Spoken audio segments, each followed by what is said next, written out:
Shocking info for new Tacoma owners. Did you know this?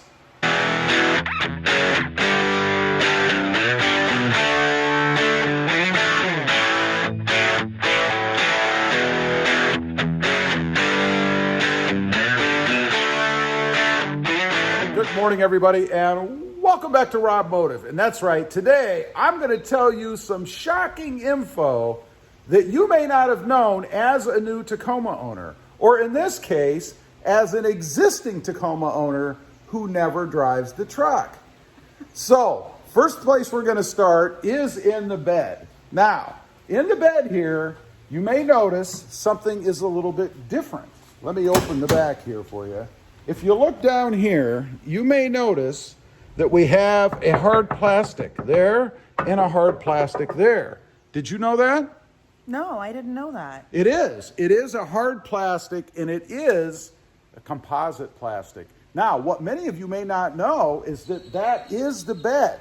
That is not a liner. I saw a post the other day on the web. Somebody asked, what's underneath the liner in the Tacoma? Nothing. Air. There's nothing under there. That is the bed. Now, next up, and I'm actually covering these up, but right in the front of the bed, right up there, right above my boards, you may see two plugs, two black plugs up there. Those are actually threaded holes. Do you know what those are for? No, I don't know. Well, I'll tell you. Those are actually to screw in the tonneau cover that comes OEM from the factory.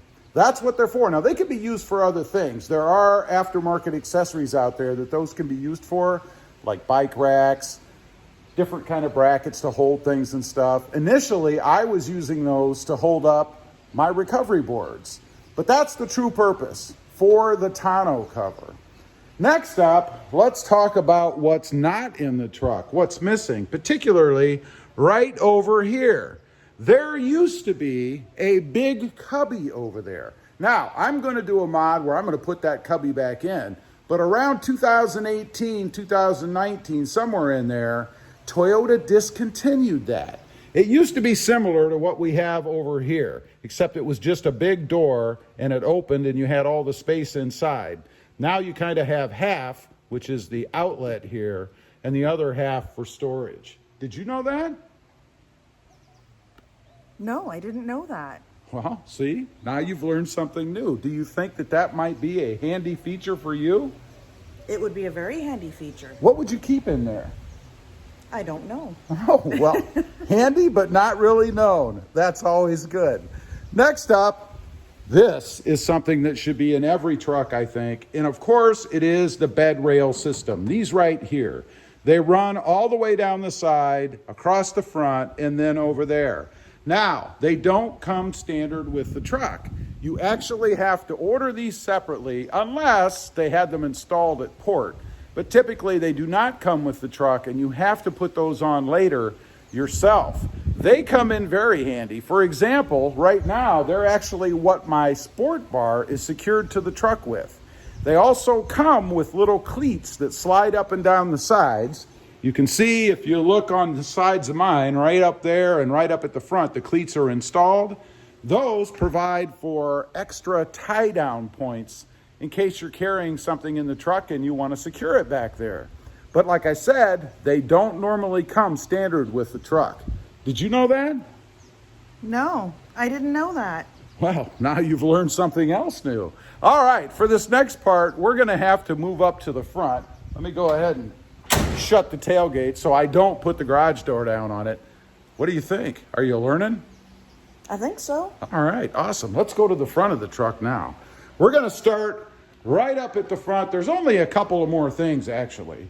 But what we're going to look at right up here is underneath the hood. Of course, I've got the hood up right now with the handy-dandy hood struts. Those didn't come with the truck stock either. Instead, we have this lovely rod that's supposed to hold the hood up. Did you know that? No, I didn't know that. Well, now you do. So let's take a look under the hood.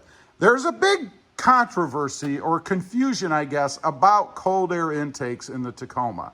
You know, it comes with a stock air box here, right? That stock air box is an actual cold air intake. It has a little tube, if you will, right down here that goes into the fender and sucks air in through the fender to keep the engine aerated. Now, a lot of the confusion is that people think it doesn't really have a cold air intake and that you have to put something like this on, which is aftermarket in my case. This is an S&B cold air intake. But for me, it's primarily done for looks. I had hoped to get some sound out of it, but I haven't really noticed anything there. And some of them claim that you're going to get more power, and you may indeed, but it's only power that probably is measurable on a dyno, not something you can actually feel. So the Tacoma does come with a cold air intake. It's just not as fancy looking as this, and you can't see in the top like this one. Otherwise, there's really no difference. Did you know that? I didn't know that. Well, now you do. Now, we have one more thing to talk about here, and this is a little controversial. I would say very controversial. Let's head over to the front of the truck, or the driver's door, let's say. I'm going to reach inside and show you something, and hopefully it won't get dark on me in here. But right up here above you on the center console is this little tag. And it corresponds to this button right here called the SOS button. Let me go ahead and pull this off of here. And then I'm going to have my handy dandy partner here read that to me. Can you go ahead and read what that says? Sure, honey. Well, thank you. Vehicle data transmission is on. What? Your vehicle wirelessly transmits location, driving, and vehicle health data to deliver your services and for internal research and data analysis. Wow. To disable, press the vehicle's SOS button. So you're telling me that when I get a new Tacoma, they're driving around tracking while I'm driving around, they're tracking what I'm doing. Is that what you're saying? That's what it sounds like to me. Wow. And the only way to get rid of that is for me to contact them. Well, you press the SOS button. In which case, I assume somebody's going to answer on the other end and try to sell me services. Probably. That's the point. You know, and I think that is absolutely absurd. You know, it should be the other way around. Shouldn't it be if I wanted this feature active, then I have the choice to go ahead and activate it or just do nothing? But now, the way they have this set up, it's on when you buy the truck, and I actually have to do something to turn it off. In which case, you can be sure that when I push that SOS button, they're going to try to convince me that I need to buy something else. I think that is absolutely absurd. How do you feel about that? Not good.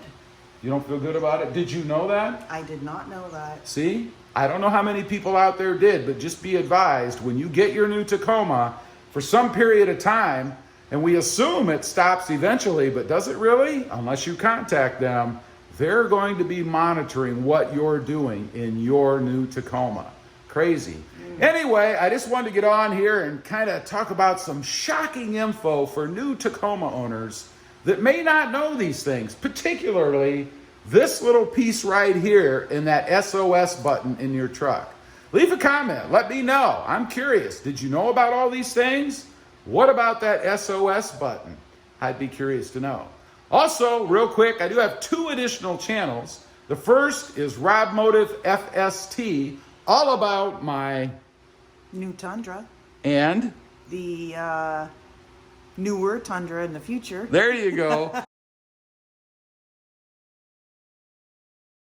And also RobMotive JT, all about my Jeep Gladiator. awesome. Check them out, and if you're interested, why not subscribe? Don't forget to click that notification bell so that you don't miss out on any upcoming videos. And do me a favor. Click that subscribe button on your way out. Thanks for watching. Stay safe out there. Bye. Bye.